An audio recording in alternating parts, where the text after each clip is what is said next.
Hi, I know it's been a long time since I've done a video, but it's really been on my heart lately, different subjects and things I've been thinking about that I wanted to do.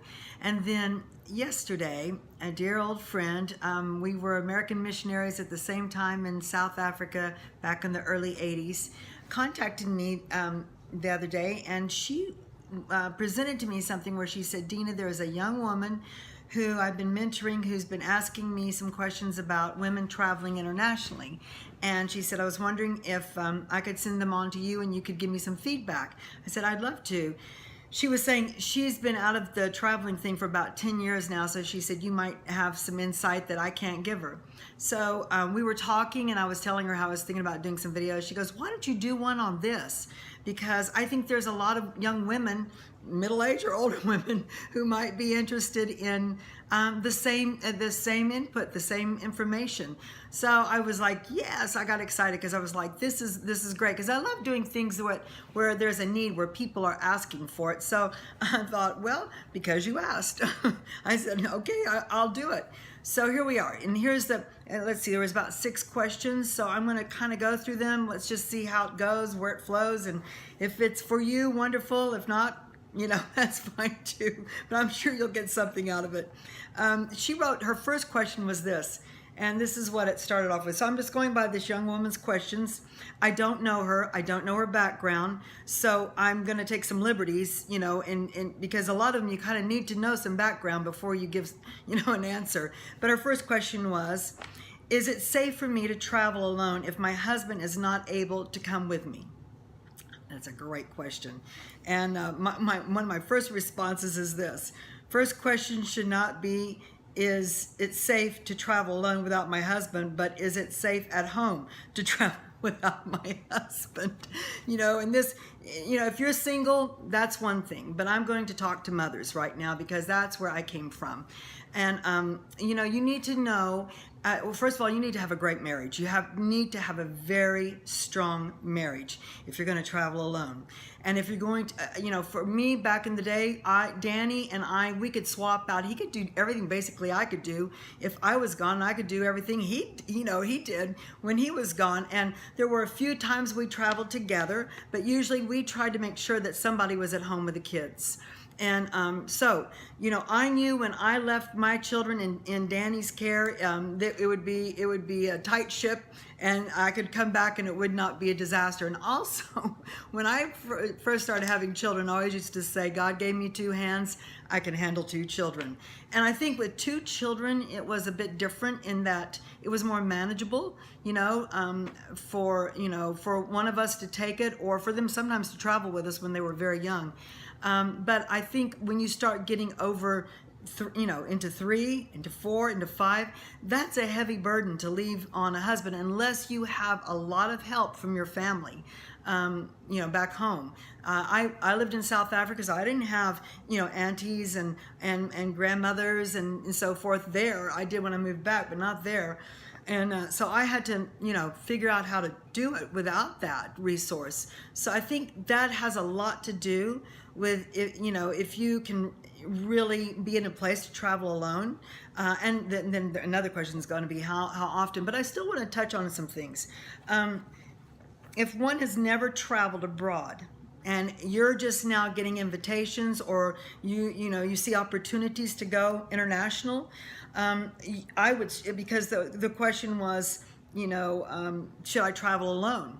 And I've addressed the husband thing, but just the alone thing is a whole nother aspect of it, and that's, have you traveled before internationally? If you've never traveled internationally, you need to take somebody with you, preferably somebody who has traveled before, so that they know the ropes. And I'm a quick, study. I watch and I learn. And, in the first years, I didn't start traveling on my own till probably, I don't know, maybe 5 years into it, where I had traveled back and forth from South Africa multiple times, with the family and with Danny, and I learned the ropes. I learned what to expect, and so I knew when I launched out on my own to come back to the States. I traveled back on my own a couple of times.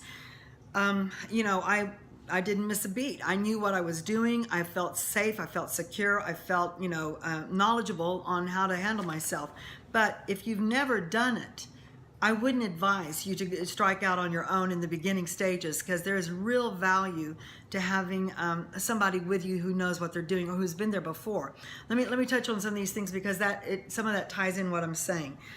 If one has never traveled abroad or is a novice, I would highly recommend to travel with someone who is hopefully more experienced, so you can learn the ropes from them. I already said that, but are you going, here's the important part. Are you going by invitation? Are you going by a reference, like somebody told somebody about you and they've invited you in, and but you've never been before? Are you going through a relationship that you've built a relationship and you're going back? Or is it someone or somewhere you've never been before and you know nothing about? I have always built my ministry on relationship.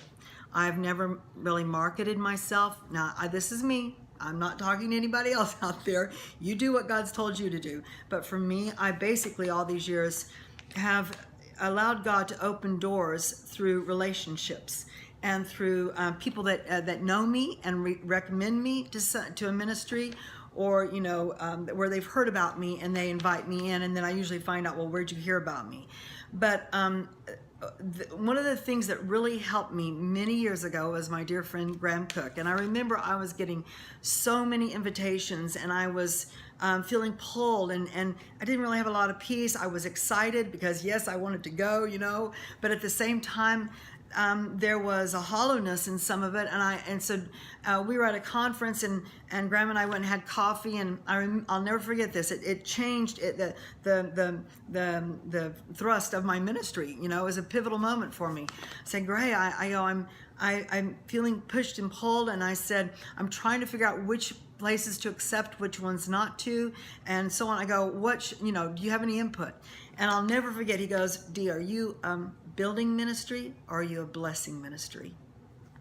I was like, maybe you need to define that for me, because I thought it was both. No, he said, blessing ministries are wonderful. You go in, it's a one-off meeting, you bless the people, you can prophesy, you can pray over people, but then you leave. And there's really no relationship. There's no next time. There's no really platform that's been built. Or you can be a building ministry. And he said builders are ones that go in and they feel it out to see if there might be, I fancy you, you fancy me, I feel like we're going to work together, and that I would love to be part of what you're doing to help you build and come in and complement what you're doing so we can build together. And I would see if there was breath on it, if they were people I went into for the first time, and because and then I realized when he said that, I realized I'm a builder. My father was a builder in the natural, but I've always been a builder where I'm results oriented. I love going in. I'm a teacher. I layer, but I'm also apostolic, so I want to go in and come alongside the pastors and the people, and the prophetic kicks in to see where they are, where God's taking them, and then to help them get a strategy of how they're going to get from here to there. So immediately I knew, all the one-off meetings, and that's what I refer to as blessing meetings. They're just one-off meetings. No. For me personally, I didn't take that route, but I went for the ones where I felt like God was building a relationship, so that it would be something I would go back to and help layer into the work of God. I think that cuts out a lot, when you travel internationally. I've gone places where I've gone for the first time about a couple of years ago. Maybe it is now. I went to Uganda, and a wonderful relationship, had amazing meetings. I'm not sure if I would ever be invited back. I don't know, but and that's okay. I went in to see if there was something that would continue on. But a couple of years ago, I went to England, and through a friend that is planted in this church that used to be a South African, Margaret Bars, love her dearly, and this church is amazing. They're on a university campus and right outside of London. And we have a relationship, and they've contacted me. I know I'll be going back at some point. In Ireland, I have the same thing, so I've built relationships where I know I have a place I can go back to. Now, this is going to sound funny, but I'm being actually halfway serious. I was talking to Terry. I was like, wow, are they getting invitations? I said, tell me what their secret is. I'd love to know. you know, we were just talking, and I'm not saying it was this person that you know, presented these questions, but I said, but Terry goes, well, Dina, you know, there's always I go, oh yes, the Facebook people from India that send you through your messages. You know, we'd love to have you, Sister Dina, to come and speak to the millions, you know, Africa, come preach for us, my sister. Well, these are people I don't know, you know, and numbers have never impressed me, and I'm not going to launch out and fork out the money, because that's what they want you to do. They want you to fork out the money to come over there. And I don't know what kind of meetings they could set up. And here's the most important question. I don't know that they could sustain what I would bring in, because I don't know them. So I'm not going to go somewhere to pour out, you know, precious seed that I've spent years cultivating, you know, and build into something that is just going to go back to seed again, you know, because there was no one there to sustain what I would come in there and do. I want to know when I go in somewhere they can sustain it. These are things that you have to think about when the invitations start coming, and you know, you start having desires to travel internationally. You know, these are the questions that narrow it down for you. Like I said, it's not so much can I, you know, travel as a single woman without my husband. You know, I'm going to be honest with you. I love traveling alone. I do. I love being alone, traveling internationally. Now, when I'm with the right people, it's always been like this, but when I'm with the right people, I love it too, because I'm really, the real me, I love team. I love working and ministering in team. But many times I go by myself, you know, and I have no fear, probably because I have knowledge and experience. So it's, you know, it's taking care of a lot of that. But I'm telling you, if I was going into an area I don't know, and I would be doing my research, and I would be making sure that things are in line. I canceled some meetings several years ago that I was going to go back to Egypt for the second time. And I could tell that like a night or two before I was supposed to leave, when I spoke to my contacts, I could tell they had not done their part to secure what they told me they were going to do. And there was confusion, so I just said, I'm canceling. It cost me $1,000. But I'm not going to go somewhere where I feel like there's a block, and just for the sake of going. I'm not going to do it, you know.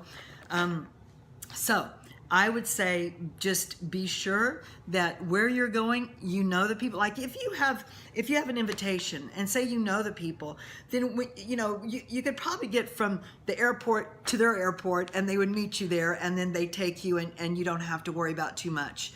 But if you are really going in cold, and especially to African countries or Middle East countries, I would make sure that I either had somebody with me, or that I, you know, had already had enough experience traveling that it wouldn't be intimidating. Let me use that.